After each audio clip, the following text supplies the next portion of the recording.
अपनी सास बनने जा रही लक्ष्मी को उसके रिश्तेदारों ने अच्छे से समझा दिया था। दीदी देखो, सास बनना आसान नहीं है। कहने को बहू आ जाती है, लेकिन सारे घर में हक ऐसे कर लेगी जैसे तुमने तो इतने साल से घर के लिए कुछ किया ही ना हो। और नहीं तो क्या, मेरी वाली ने तो घर का नक्शा ही चेंज करवा दिया था। कहती है खिड़की यहाँ नहीं वहाँ करो, दरवाजा इस दिशा से खोलो और न जाने क्या क्या। अरे बताओ, 20 साल से क्या मैं गलत खिड़की दरवाजे के साथ रह रही थी? तभी वहाँ बेटी आ जाती है। हाँ माँ, और पक्का भाभी आने के बाद तो मेरा हाल बुरा ही होना है। तुम हर बात पर मुझे इग्नोर करोगी। हे भगवान, इतना सब कुछ होता है बहू के आ जाने पर, मुझे तो पता ही नहीं था। एक हमारा जमाना था। अरे हमारा जमाना तो भूल ही जाओ कि सास के हाथ में कमान होती थी और हम कठपुतली। जीवन भर कठपुतली ही रहना है, पहले सास की और अब बहू की। खैर, मुर्गे की अम्मा कब तक खैर बनाती? हो जाती है बेटी की शादी और घर आ जाती है प्यारी सी पल्लवी। माँ जी चाय लीजिए। सास जो कि पहले से डरी हुई थी, हाँ, लाओ लाओ। लेकिन चाय पी ली। अरे इसमें किरकिरा सा क्या है? चाय में चीनी तो है ही नहीं। माँ जी वो ये बता रहे थे कि आपको शुगर की बीमारी है, तो मैंने चीनी की जगह गुड़ का पाउडर डाला है, वो शुगर के लिए ठीक रहेगा। सास गुस्से से लाल हो जाती है। अरे नहीं नहीं, मैंने जीवन भर चीनी की ही चाय पी है, तो मैं तो चीनी वाली ही चाय पीऊंगी। तुम आई और मैं नियम बदल दूं?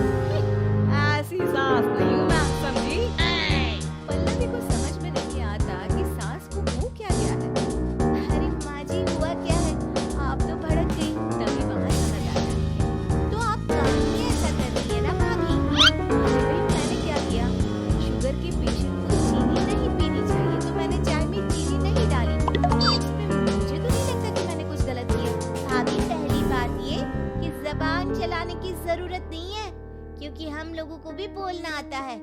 बाकी आपका क्या मतलब है कि हम लोग माँ का ख्याल नहीं रखते हैं? आपको ही सारी साइंस की नॉलेज है। पल्लवी समझ जाती है कि इन लोगों के दिमाग में बहू को लेकर धारणा गलत ही है, इसलिए वो बिना कुछ बोले वहाँ से चली जाती है।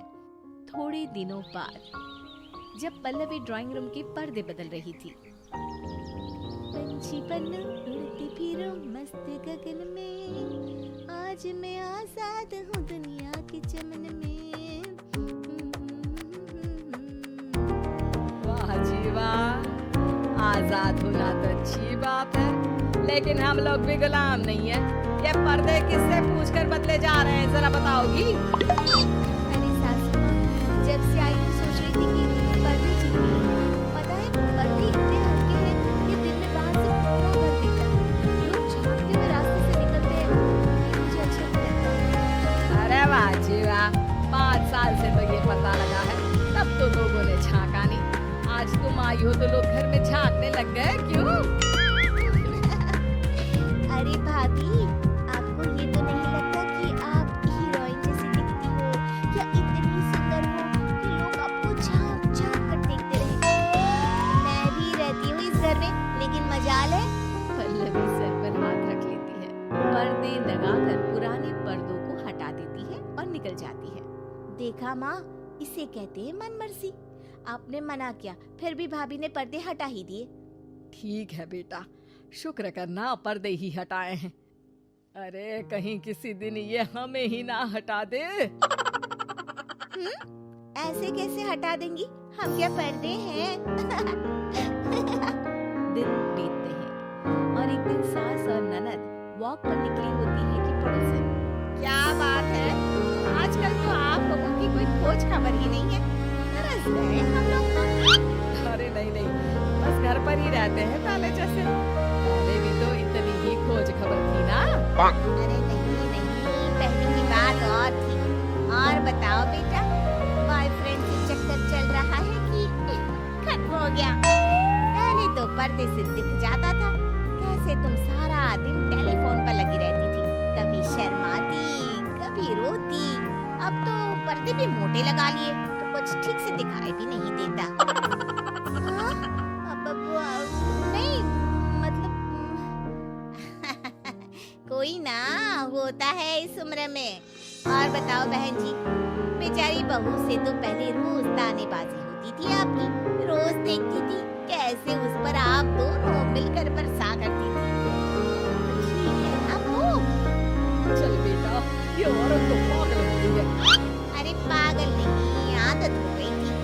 जब मन हुआ तो आपकी खिड़की से झांक लिया करती थी। अब कुछ दिखाई नहीं देता तो। सास और ननद घर आती है, जहाँ बहू पर्दों को बदलने के लिए खड़ी होती है। अरे ये क्या कर रही हो? आपने ही कहा था ना पर्दे बदल देना। अब उस दिन तो उतारे थे, सोचा धोकर लगाऊंगी, आज सूख गए हैं तो लगा देती हूँ। तभी ननद चिल्लाती है, अरे नहीं नहीं भाभी, ठीक है ये पर्दे रहने दो। वो पर्दे कम, सीसीटीवी ज्यादा थे पड़ोसियों के लिए। समझ में आ गया अब आपको? हाँ आ गया। अब जरा चाय तो बना कर ला दे। पल्लवी सास को चाय लाकर जैसे ही देती है, चाय पीकर सांस छूटने लगती है और जमीन पर गिर जाती है। हाय रे भाभी, क्या मिला के बुला दिया माँ को? वो तो गिर ही गई। तभी बेटा डॉक्टर लेकर आता है। चेकअप के बाद डॉक्टर कहते हैं, इनका तो शुगर लेवल बहुत बढ़िया है। क्या ये चीनी खाती है? हाँ डॉक्टर साहब, मैंने कई बार इनको चीनी की चाय और मीठा के लिए मना किया, लेकिन ये मानती ही नहीं। माँ को कुछ होगा तो नहीं ना? वो ठीक तो हो जाएंगी ना? अरे बहू की बात नहीं मानती तो क्या बेटी की भी नहीं मानती है ये? बेटा, आप नहीं रोकती अपनी माँ को चीनी की चाय और मीठा खाने से? बेटी क्या बोलती, उसे वो दिन याद आ जाते हैं जब उसने भाभी को इस बात के लिए भला बुरा सुनाया था। डॉक्टर के जाने के बाद, भाभी मुझे माफ कर दो। लोगों के कहने में आकर हम लोगों ने आपसे बहुत बुरा व्यवहार किया, जबकि ससुराल वालों को ये समझना चाहिए कि घर